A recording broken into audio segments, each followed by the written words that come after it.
Ms. Vargas, Mr. Bennett, and Mr. Robinson. Present from the planning staff are Ms. Ashby and Ms. Stepp. These proceedings are being recorded, and we ask that those who speak identify themselves for the record. We'll conduct this meeting in the usual fashion. We'll first receive information from city staff about the application and their recommendation. If the recommendation is favorable and no one objects to the application, usually the Board of Zoning Appeals treats the matter as being uncontested and passes it as a matter of course. If, however, the city recommends against the application or there is opposition to the application, we treat the application as contested and hear from the applicant and anyone else who is in favor of the application. Next, we hear from anyone opposed, followed by a short rebuttal from the applicant. We then close the public hearing portion of the meeting for that particular application and open discussion to the Board of Zoning Appeals members only. We will then make a decision to approve with conditions, or deny the application. The Board of Zoning Appeals Zoning has the authority to do three things. First, to hear appeals to decisions of the zoning administrator. Second, grant special exceptions, a fact-finding function of the board. And three, grant variances to the zoning ordinance if the application meets the hardship test outlined in section 54-924 of the ordinance. The board may deliberate and make a final decision on a matter by a majority vote of members present at the hearing and qualified to vote, provided that not less than a quorum is present and qualified to vote. However, an affirmative vote of 2/3 of the board members present and voting shall be required before a use variance may be granted. For a variance to be granted, the Board of Zoning Appeals must make the following findings. A, that there are extraordinary and exceptional conditions pertaining to the particular piece of property. B, these conditions do not generally apply to other property in the vicinity. C, because of these conditions, the application of the ordinance to the particular piece of property would effectively prohibit or unreasonably restrict the utilization of the property. And D, the authorization of a variance will not be of substantial detriment to adjacent property or to the public good, and the character of the district will not be harmed by the granting of the variance. We have three items on the agenda tonight. The fourth item has been deferred. That is 259 St. Philip Street. It will not be heard at the meeting tonight. First item on the agenda is 289-291 King Street. Request the third one-year extension of a vested right pursuant to section 54-962 to extend approval to December 31st, 2021. Vested right pertains to a special exception granted under section 54-110 to allow a change to non-conforming multifamily residential units by enlarging the habitable space from 11,125 square feet to 13,120 square feet, and variance granted from section 54-306 to allow additions, celeste-story window with a 62-foot height and a stairwell railing with a 57.4 height on October 20th, 2015 in a general business zone district. Ms. Ashby. Thank you, Mr. Robinson. As it is written on the meeting agenda, this is 289-291 King Street, and this is a vested right application. Here's the zoning map that shows the property that is highlighted in bold. This is the applicant's application, and this project has not changed in its request since it was first granted in October the 20th, 2015. And the Vested Rights Act allows for applicants to submit up to 5 one-year extensions. So the first document that you see is the original approval in 2015. The second document is the approval for the first one-year extension in 2018. The next document is the second one-year extension in 2019. This is an overview, an aerial view of the property. This is a zoning map that shows this property. This is a picture of the subject property. Another picture. And this is the application. The applicant has requested this third one-year vested right extension. And as I stated previously, nothing has changed since the original approval granted in October 2015. Subject to the vested right ordinance, staff's recommendation is for approval. Staff recommends approval, and we're assured that there are no changes to the request that was approved back a few years ago. And as Ms. Ashby said, under the vested rights regulation, we are have no purview to make any changes. Is anyone present at the hearing that has information that might indicate there have been changes to this application? Hearing none, are there any comments, discussion, or any motions? Move approval. Second. Moved and seconded. All those in favor signify by saying aye. Mr. Morrison, Aye. Mr. Jadon, Aye. Mr. Grass, Aye. Ms. Grass, excuse me. That was, I didn't know if I should answer or not. I was getting ahead of myself a little bit. Ms. Richards, Aye. Ms. Vargas, Aye. Mr. Bennett, Aye. and Mr. Robinson votes aye, unanimously approved. Thank you very much. Second item on the agenda is 250 Rutledge Avenue. Request exception, special exception under section 54-110 to allow a 3-story addition, parking, kitchen, living room, dining room, bath, sunroom, bath, deck, that extends a non-conforming 4-foot, 11-inch south side setback, 7 feet required, zone DR2F. Ms. Ashby. Thank you, Mr. Robinson. The application before you is in the Cannonboro, Elliottboro neighborhood. This is the zoning map. It is north of Bogard and on the east side of Rutledge Avenue. This is the applicant's application. This is the aerial view of the property.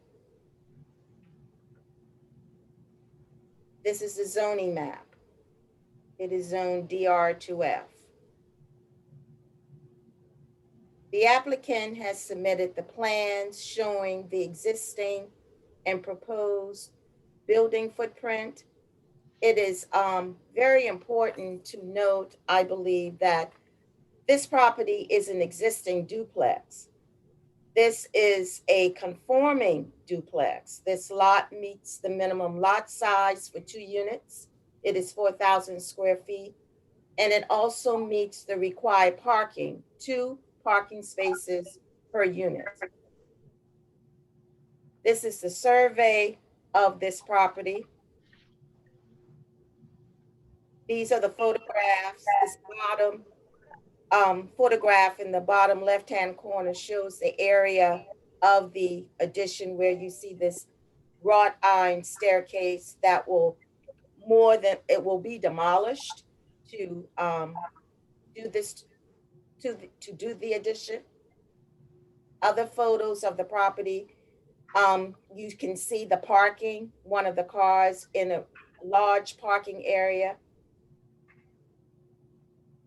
And this is the existing and the proposed site plan.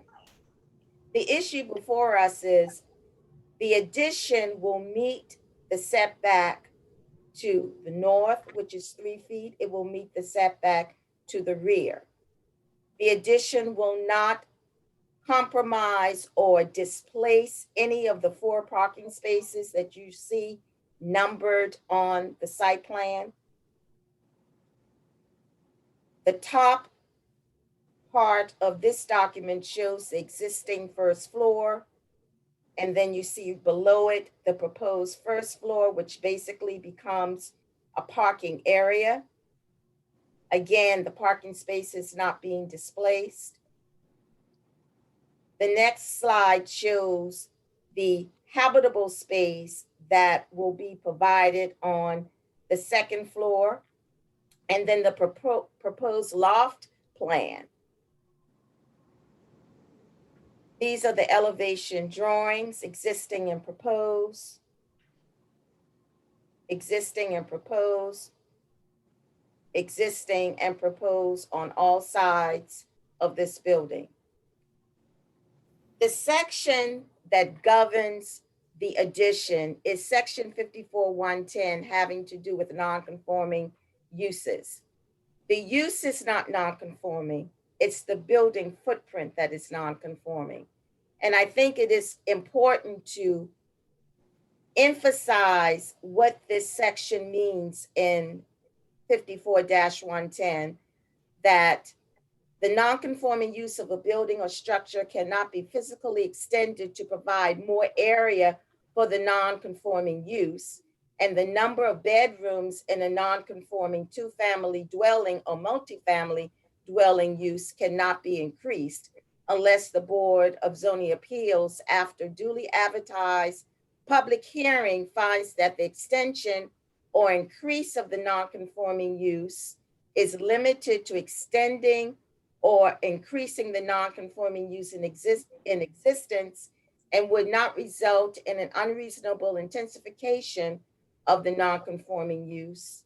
And in considering the reasonableness of the intensification of the extension or increase, the board shall consider the effect of the extension on increase on the properties in the vicinity to include traffic impacts, vehicular and pedestrian safety, parking impacts, potential impacts of noise, lighting, fumes, or obstruction of airflow or light on adjoining property, impacts on the aesthetic character of the environs to include the possible need for screening.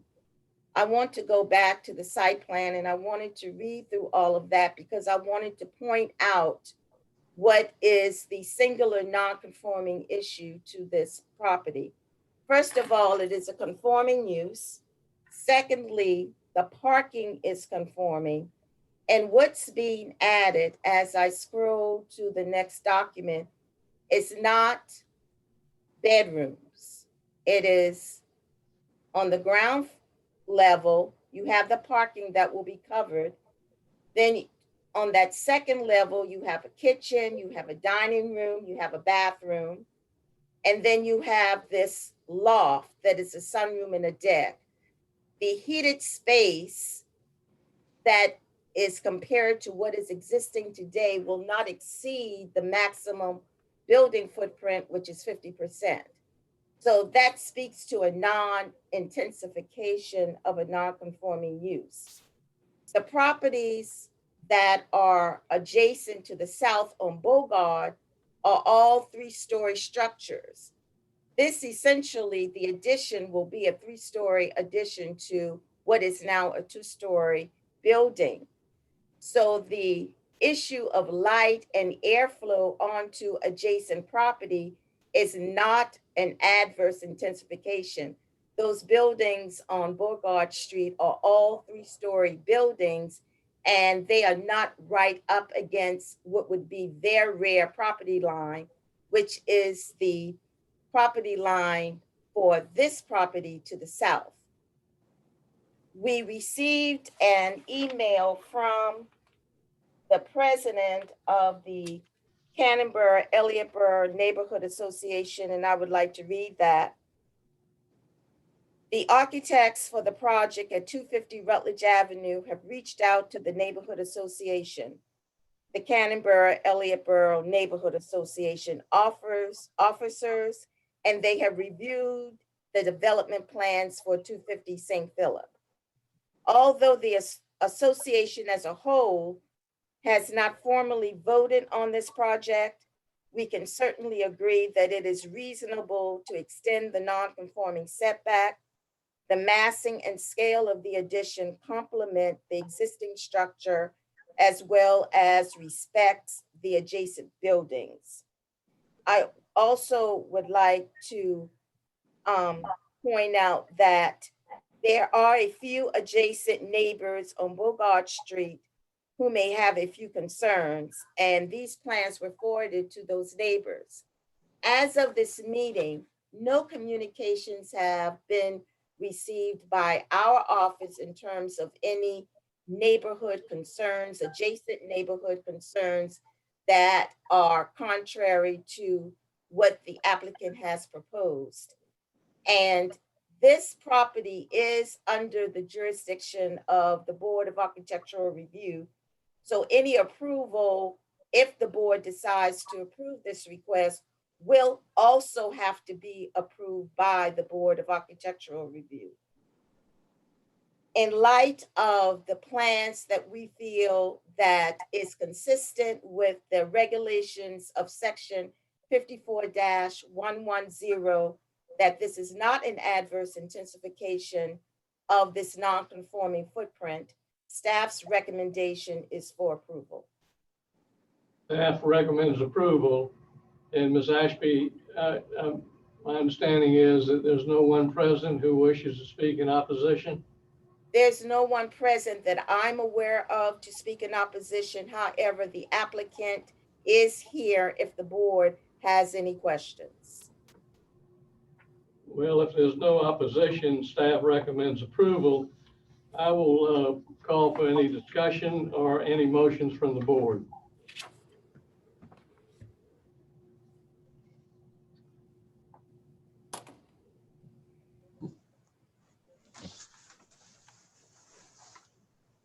Do I have any comments from the board or any motions? Motion to approve. Second. It's a motion and a second. All those in favor signify by saying aye. Mr. Morrison, Aye. Mr. Janan, Aye. Ms. Grass, Aye. Ms. Richards, Aye. Ms. Vargas, Aye. Mr. Bennett. Aye. Mr. Robinson votes aye. The application is unanimously approved. Thank you Mr. very much. Robinson, thank you. Just for clarification, was the motion made by Ms. Richards? Ms. Vargas. Oh, Ms. Vargas. Thank you, Ms. Vargas. Wanted to make sure. The third item on the agenda. 171 Moultrie Street requests special exception under section 54-225 to allow construction of a replacement academic building, Capers Hall, in a DR-1F/S diverse residential school overlay zone district. Ms. Ashby. Thank you, Mr. Robinson. The application before you is the Citadel Military College. And for the last decade, I would say the Citadel has been doing renovations and new construction on their campus. The first slide shows the property, which is a pretty large property in an urban area for a college. The next slide is the applicant's application. And next you will see the applicant addressing section 54-225. Section, and I'm just gonna go through this and then I'm gonna go back to the site plan. But I want to focus on the regulations, provisions of section 54-225, the school overlay zone district. First of all, properties that are residentially zoned and typically on the peninsula, schools as well as churches, but specifically schools, are typically zoned residential.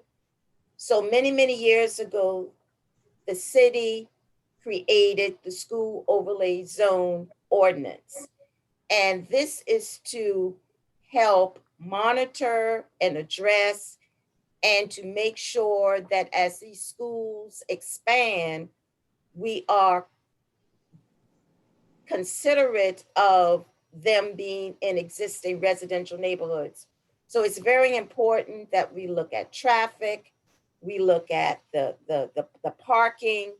Is it going to be adversely affected? Is parking going to start having to travel more in the neighborhood?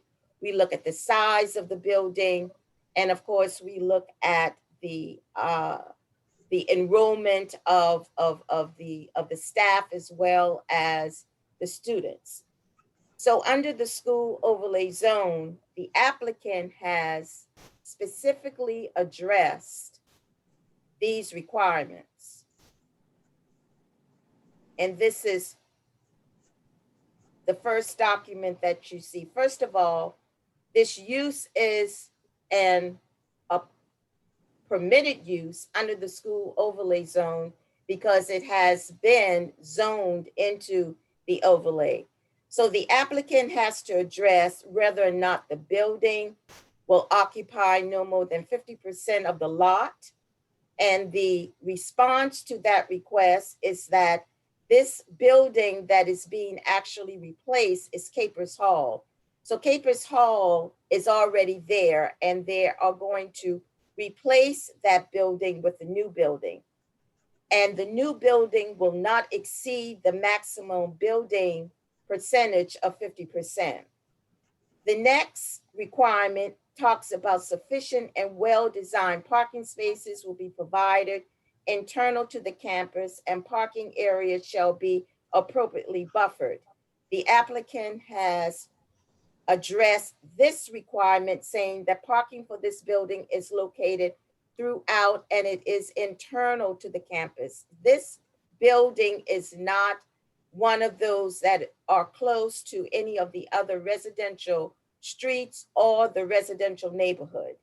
And only ADA parking spaces are provided on the project site and will be partially screened with low screen walls, landscaping, and perimeter fencing. All this speaks to not having this new building be intrusive on the neighborhood and to blend within the existing confines of the campus. This building is an educational building, so it is not a dormitory type facility. The next requirement talks about excessive traffic will not be generated on a residential street. Again, not trying to be redundant, but the parking is internal to the campus. Citadel cadets are required to live on campus and walk to classes. So it's not like you have cars, excuse me, coming back and forth. Faculty and staff will park on campus in existing parking areas, entering the campus via one of the security gates. So there are designated areas for traffic to enter and exit the Citadel. A new access will not be constructed. The next requirement talks about the facility is compatible with the surrounding neighborhood based upon consideration on the number of persons in the facility, And again, we are talking about traffic and noise impacts. And in this particular situation, there's no location of play. There's a nice, beautiful parade field, but that is definitely still internal to this campus. So when we look at all of the regulations of the school overlay requirements, this new building is meeting the requirements to be given the consideration for a special exception. This project is also a major addition, so the city's technical review committee will have to approve this entire project before any permit is issued. And this project has already received at least a conceptual review where staff on the TRC committee has commented as to the proposed location of course, where the replacement building will be, and any issues regarding traffic, any issues regarding the parking and screening. All of that has been reviewed, and we find that the plan proposed is in keeping with the provisions of the special exception for a school overlay addition. We are not aware of any opposition to this request. Staff's recommendation is for approval. And just to make sure that I have provided all of the documents, this is an area view of the Citadel, and I believe the Capers replacement building is that building right there. This is, of course, is the zoning map. This is just the applicant providing an area of the area within the campus for Capers Hall. And they're showing the Citadel property boundary and the project area, and you can see there's not any adverse effect to residential properties or the residential streets. And this is a site plan. This is a site plan that TRC will detail, looking at traffic flow, ingress and egress onto the site where this building is being proposed. And again, in light of, these are the proposed elevation drawings that it's not under the jurisdiction of the BAR because it's internal to the campus, but all of this is being taken into consideration as part of the school overlay requirement. And then this is the current building that is there today. This is the Capers building. So this is the plan for this replacement building. Again, we are not aware of any opposition to this request, and staff's recommendation is for approval. Staff recommends approval and there's no opposition. And any questions or motions from the board? I have a quick question. I'm trying to orient myself. Is this where the existing parking is, like along Elmwood? No, that's the building exists right there. It's the first building on the left when you come through the main gate. So this one's going to be taken down and okay, gotcha. I thought you were saying that it was going to be built somewhere else. It's right, it exists right now. Okay, all right. Right. Thank you. Yes, I'm sorry if I didn't make No, that it's clear. okay. I just misunderstood. Okay, thank you. Thank you. Any other questions, any motions?